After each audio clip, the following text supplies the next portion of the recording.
One day habang naglalako ako ng ampalaya, nakasalubong ko si Cap at nakita kong namimigay ng kung ano. Kaya syempre tinanong ko ano yun at binigyan naman niya ako ng ticket. Ito daw ay pabigas. Hapon pa naman ang schedule. Buti na lang talaga nakasalubong ko si Cap kundi wala. Alas 4 daw ang bigay ng bigas at ang requirement magdala ng upuan. Di ko nga naintindihan nung una, akala ko parang may pa-meeting kaya kailangan may upuan ka. Lilibot daw pala ang Matro Brothers at Tutoy and team magbibigay ng bigas. Para lang kami magte-trip to Jerusalem.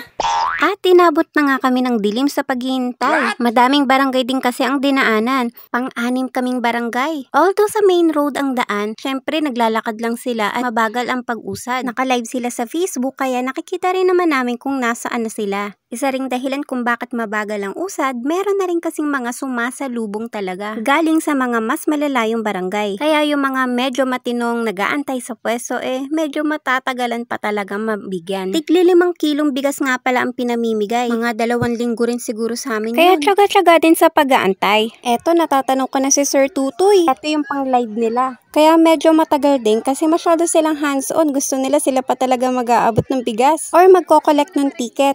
Eto na pala si Vice Mayor Matro. Eto na talaga, malapit-lapit na sa amin.